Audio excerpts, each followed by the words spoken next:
Timely is a beautifully designed app that does what the alarm clock in stock Android can't. It allows you to manage alarms on any of your Android devices from any of your other Android devices. Bitspin, the Swiss company that released Timely, was acquired by Google back in January 2014, so I don't see a reason why this shouldn't become an out-of-the-box feature of all future Android phones very soon. The app also allows you to customize the looks of your alarm clock and offers a bunch of other useful features like pick up to mute, turn to snooze, or puzzle challenge required to turn off the alarm clock completely.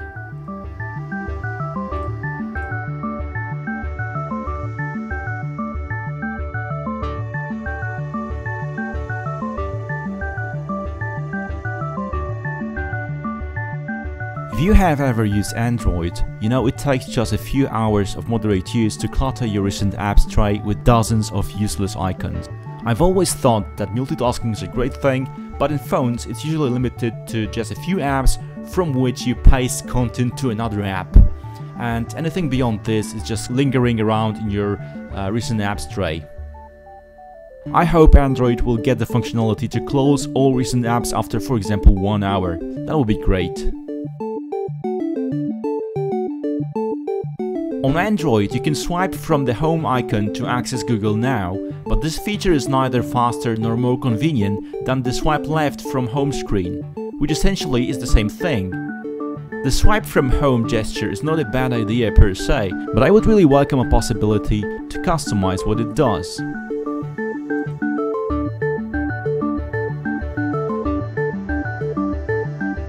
Speaking of which, I've always felt that back, home and recent apps buttons are a mess in Android. Not to say that they don't do what they're supposed to, but the redundancy is glaring sometimes and they permanently occupy a decent part of your valuable screen.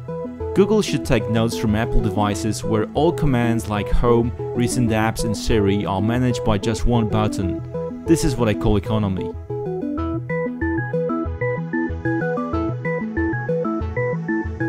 I do realize that the persistent Google search box on each of your home screens may be the sole reason for the existence of Android and all the line of Nexus phones, but I would like to have the possibility to remove it sometimes. What's more, the search box offers very limited functionality. For example, you cannot long press a link to open a new tab or add a page to favorites.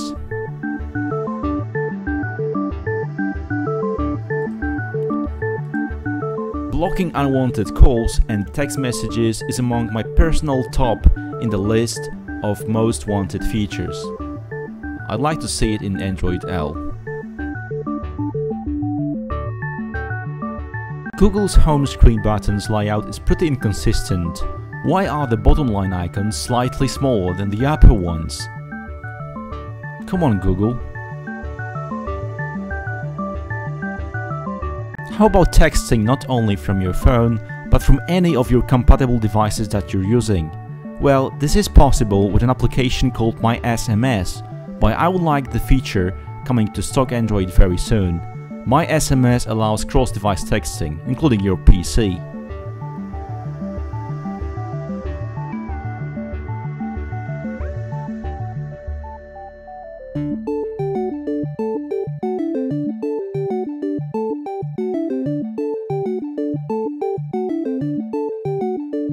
Flashlight is a neat little feature that every smartphone should have, but quite surprisingly not every does. Motorola offers such application for the new line of Moto phones. You can download this from the Play Store. It's called Droid Light LED.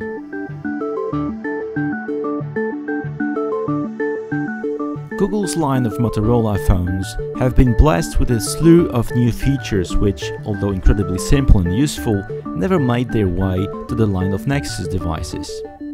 Motorola Assist features include muting your phone automatically when in a meeting or when you're sleeping. It also switches your home screen to car mode, making it easier to use while driving.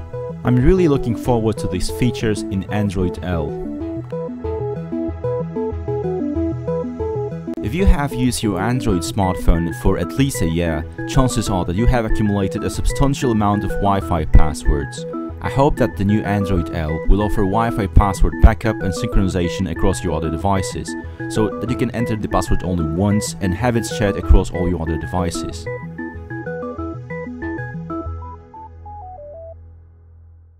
Okay, this one has been boggling my mind for a while.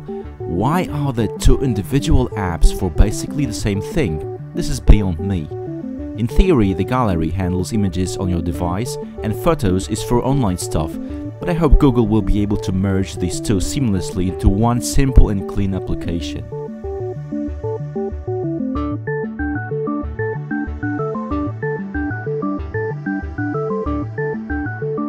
I feel that auto brightness in Android has never performed well enough. The screen has always seemed a notch too dim, regardless of the ambient light.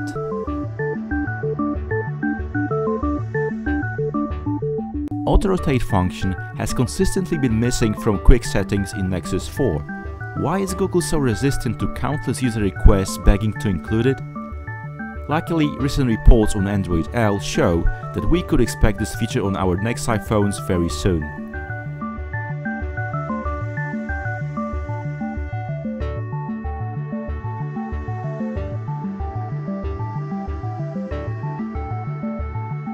The very idea of Apple and Google voice assistants never sat right with me, as I'm one of those people who feel a bit timid to have to actually speak to your phone in the street, not to mention repeat the phrases numerous times when the device is not responding. That being said, I could totally live without OK Google. Google Gesture Search, on the other hand, is an amazing feature letting you use your phone in an incredibly quick way. This app is free to install from Google Play Store. It indexes your phone's contents and searches the device for anything you need at the moment. It recognizes handwriting and lists results in split seconds. No matter how fast the app is, however, you still need to run it by clicking an icon. What this app needs badly is a total makeover, including a widget to put on home screen. When changing your ringtone volume, why does it beep so much? Why not just toggle volume profiles when pressing up and down instead of the volume?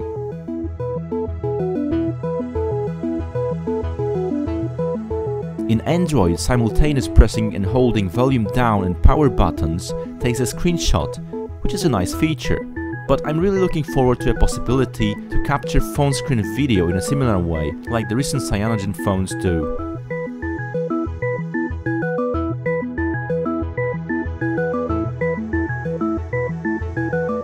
For many traveling people, offline maps in a mobile phone are a real deal breaker. Likely the one making them go for a Windows phone instead of an Android one. Google Maps should allow easy management of offline maps for your travel, saving you from draining your precious mobile data plan. I'm a huge fan of Gmail, but there are still a few things that need improvement in the client. I'm really looking forward to a possibility to disable this obnoxious conversation view and automatic deletion of old emails to free up your precious mailbox space.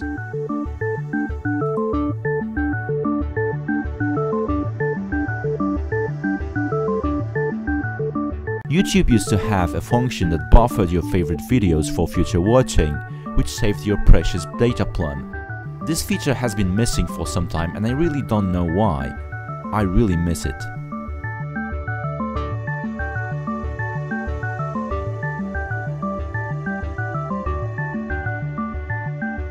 Why does my tray need to cover all my screen even if there is nothing to see?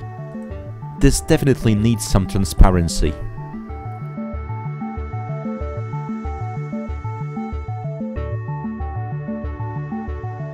There are dozens of tricks that could possibly be implemented with your Bluetooth headset. But one of the coolest and most useful ones is the possibility to use it as remote shutter trigger while taking a family photo. This removes the need for carrying any additional peripheral for your phone.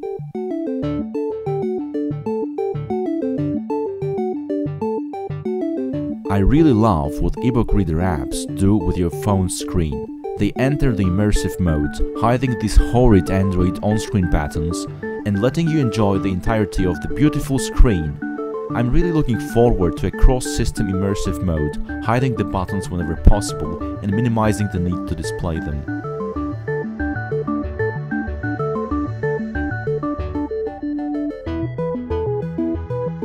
I believe this one is going to be implemented with Android L, but still deserves a mention. I find it really useful. The phone will not automatically lock your home screen when in range of your home Wi-Fi.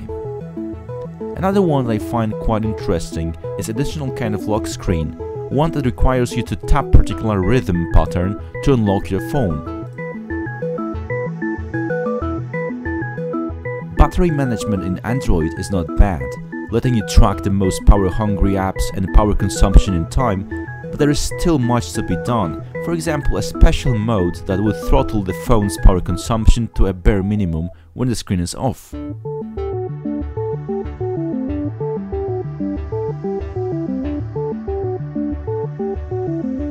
Google Play Music. Well, it's great, but definitely could be better. It lacks, for example, email updates on new releases of your favorite artists, detailed artist info, band members, and lots of stuff that Spotify already has. Google Keep. I totally love this app, it works great, but I wish it could do what Pocket can. Save interesting websites for reading later, converting them into clean, beautiful pages that make reading a pleasure. For the time being, however, I have to use both of these apps.